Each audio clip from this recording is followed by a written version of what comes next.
નમસ્કાર દર્શકો, પ્રથમ ન્યૂઝ ચેનલમાં આપનું સ્વાગત છે। રજૂ છે આજના સૌથી મોટા અને તાજા બ્રેકિંગ ન્યૂઝ। ચાલો શરૂ કરીએ આજના મુખ્ય સમાચારો સાથે।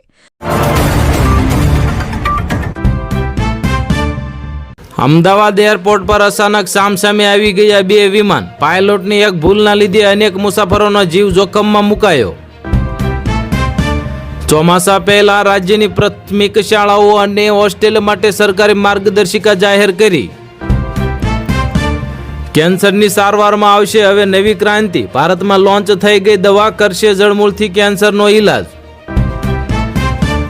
કોમર્શિયલ એલપીજી સપ્લાય પરના તમામ નિયંત્રણો સરકારે દૂર કર્યા। ઉદ્યોગોમાં પ્રાણ ફૂંકાશે, સરકારે લીધો મોટો નિર્ણય।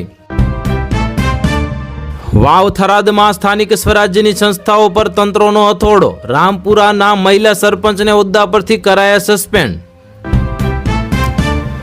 રાજકોટમાં જંગલેશ્વરના ડિમોલેશનમાં પાણીની જેમ પૈસા વહેરાવવામાં આવ્યા। હવે માત્ર પાણીનું જ બિલ 12 લાખ આવતા નવો વિવાદ સર્જાયો।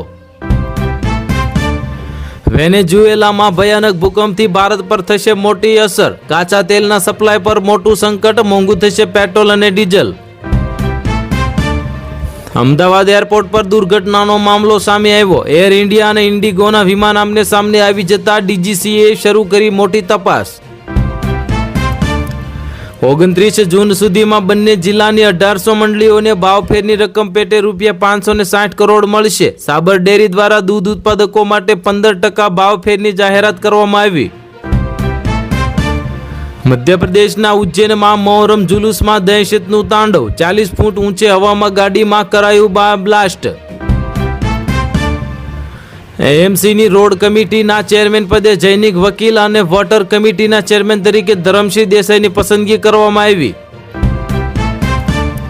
ગીર સોમનાથના આશાબહેનોની હડતાલનો એલાન। લઘુત્તમ વેતન અને બાકી ચૂકવણી મુદ્દે સરકાર સામે આંદોલનની તેજ કરવામાં આવ્યું। હોસ્ટેલ, રેસ્ટોરન્ટ અને ઉદ્યોગો માટે કેન્દ્ર સરકારનો મોટો નિર્ણય। કોમર્શિયલ ગેસ પરથી હટ્યા તમામ પ્રતિબંધો, લોકોને મળી મોટી રાહત। પાસપોર્ટ બનાવવો હવે થશે મોંઘો। કેન્દ્ર સરકારે ફીમાં કર્યો મોટો વધારો। 1 જુલાઈથી લાગુ થશે નવા દરો। પૂર્વ તૃણમૂલ કોંગ્રેસ નેતાની બાંગ્લાદેશના હાઈ કમિશનર તરીકે નિમણૂક કરવામાં આવી। પદ સંભાળતા જ મોટી જાહેરાત કરવામાં આવી। હવાઈ મુસાફરો માટે રાહતના સમાચાર। ફ્લાઇટ ટિકિટ ટૂંક સમયમાં થઈ શકે છે સસ્તી, સરકારે મોટી જાહેરાત કરી।